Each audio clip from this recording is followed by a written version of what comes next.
Assalamualaikum warahmatullahi wabarakatuh. First first of all, I would like to introduce myself. My name is Richard Tamam, and I am from Accounting 2G class. My IDs are 2305082067. I'm here to fulfill my assignment for pengantar perpajakan class about KUPs. First, I would like to thank our lecturer, Mr. Rizky Syaputra, to make it happen for us. Furthermore, in this video, I will use my bahasa because I could not really translate a lot of terminology in this case, and I'm not really comfortable of using my English. Hope you guys understand and hope you guys like it. Let's just start the video. Nah, langsung saja kita langsung ke pembahasannya. Apa itu pajak? Menurut Undang-Undang Nomor 28 Tahun 2007, pajak adalah kontribusi wajib pada negara yang terutang oleh orang pribadi atau badan yang bersifat memaksa berdasarkan undang-undang dengan tidak mendapatkan imbalan secara langsung dan digunakan untuk keperluan negara bagi sebesar-besarnya kemakmuran rakyat. Lalu kenapa pajak wajib untuk dibayar? Pembayaran pajak menjadi bukti bakti kita kepada negara serta bentuk kontribusi nyata kepada negara. Lalu siapa saja yang wajib untuk membayar pajak?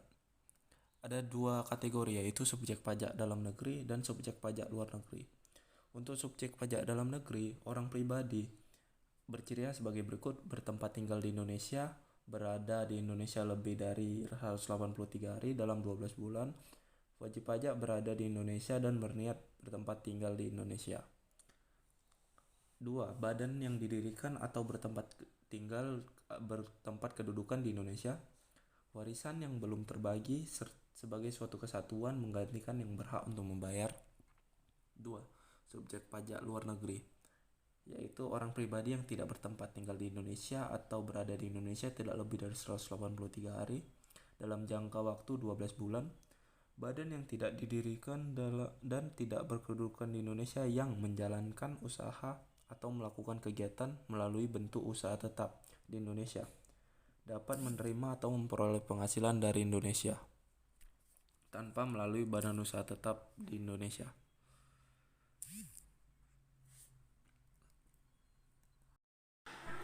Fungsi pajak. Pertama, fungsi anggaran atau budgetir. Fungsi ini untuk membiayai pengeluaran-pengeluaran yang berkaitan dengan negara. Contohnya adalah APBN atau anggaran pembelanjaan negara. Kedua, fungsi mengatur atau regularian. Fungsi ini melalui kebijaksanaan pajak dapat membantu pemerintah dalam mengatur pertumbuhan ekonomi. Seperti contohnya, pajak sebagai instrumen untuk memperlambat inflasi.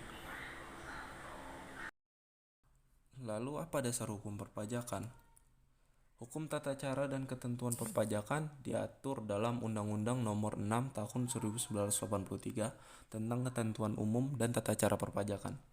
Hukum ini bersifat imperatif dan telah mengalami perubahan-perubahan dari waktu ke waktu. Perubahan pertama yaitu Undang-Undang Nomor 9 Tahun 1994 yang efektif mulai 1 Januari 1994. Perubahan kedua yaitu Undang-Undang Nomor 16 Tahun 2000 yang mulai efektif Januari tahun 2001. Perubahan tiga yaitu Undang-Undang Nomor 28 Tahun 2007 yang mulai efektif pada tahun 2008. Dan perubahan keempat Undang-Undang Nomor 7 Tahun 2021 tentang harmonisasi perpajakan. Lalu, apa yang diatur dalam undang-undang ini? Undang-undang ini mengatur hak-hak dan kewajiban fiskus atau aparatur pajak dan wajib pajak. Wajib pajak adalah orang pribadi atau badan meliputi pembayar pajak, pemotong pajak, dan pemungut pajak yang mempunyai hak dan kewajiban perpajakan sesuai dengan ketentuan peraturan perundang-undangan perpajakan. Lalu siapa saja yang termasuk wajib pajak? Ada wajib pajak orang pribadi dan wajib pajak badan. Wajib pajak orang pribadi adalah orang pada umumnya, sedangkan wajib pajak badan adalah sekumpulan orang atau modal yang merupakan kesatuan baik yang melakukan usaha maupun yang tidak. Objek pajak adalah meliputi penghasilan atau tambahan kemampuan ekonomi yang diterima wajib pajak. Hal ini meliputi sumber penghasilan, freelance atau usaha bebas, investasi, dan undian. Lalu kita masuk ke dalam NPWP. NPWP atau nomor pokok wajib pajak adalah nomor yang diberikan kepada wajib pajak sebagai sarana dalam administrasi perpajakan yang dipergunakan sebagai tanda pengenal diri atau identitas wajib pajak dalam melaksanakan hak dan kewajiban perpajakannya. Kenapa kita harus memiliki NPWP? 1. Pelayanan administrasi dan instansi akan relatif lebih lancar, mau itu instansi pemerintah maupun itu instansi lainnya. Kedua, tarif pajak lebih kecil. Lalu, bagaimana cara mendapatkannya? Pendaftaran NPWP bisa online maupun offline dengan poin-poin utama sebagai berikut. Pertama, melengkapi dokumen. Kedua, mendaftar. Ketiga, menunggu penerbitan BPS. Keempat, menerima NPWP dan SKT. Lalu di sini ada contoh NPWP. Yang pertama, 2X yang dilambangkan dengan angka 1 adalah identitas wajib pajak. Lalu 6Y yang dilambangkan nomor 2 adalah nomor registrasi wajib pajak. Lalu huruf Z yang dilambangkan dengan 3 adalah kode keamanan. Yang keempat, 3X yang dilambangkan dengan 4 adalah kode kantor pusat perpajakan.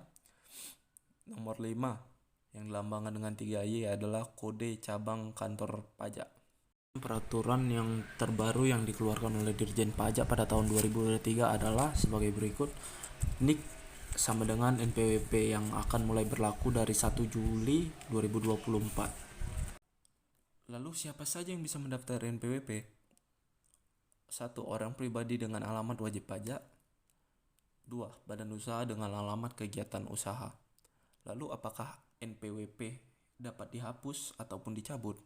NPWP dapat dihapus dengan cara mengajukan permohonan apabila 1. Diskualisasi atau pembubaran usaha. Kedua, koalisi atau penggabungan usaha. Ketiga, menghentikan kegiatan usaha. Lalu berapa lama pencabutan NPWP? Untuk wajib pajak orang pribadi prosesnya paling lama 6 bulan. Untuk wajib pajak badan paling lama 12 bulan. Lalu bagaimana sih pemungutan di Indonesia? Bagaimana sih pemungutan pajak di Indonesia? Asas pemungutan pajak di Indonesia ada 4, yaitu 1. Equality. Equality artinya kesamaan atau kesamarataan. Equality ini berarti bahwa jika wajib pajak harus membayar sesuai dengan kemampuannya. Kedua, certainty. Certainty artinya pasti atau pembayaran pajak haruslah pasti dan tidak boleh berubah-ubah. Ketiga, convenience yang artinya kenyamanan. Pemungutan pajak harus dilakukan pada waktu yang nyaman bagi si wajib pajak untuk membayarnya. Keempat, ekonomi. Ekonomi artinya bahwa pemungutan biaya pajak harus seminimal mungkin dan jangan sekali-sekali biaya pemungutan pajak melebihi pemasukan yang ada. Lalu sistem pemungutan pajak di Indonesia. Sistem pemungutan pajak di Indonesia ada 3, yaitu 1.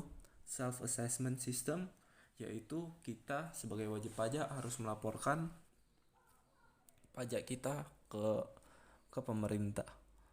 Yang kedua adalah official assessment system. Official assessment system ini adalah pemerintah yang menagih pajak kepada kita. Lalu withholding system. Withholding system adalah pembayaran pajak dengan dari orang ketiga, yaitu misalnya adalah bendahara perusahaan dan lain-lain.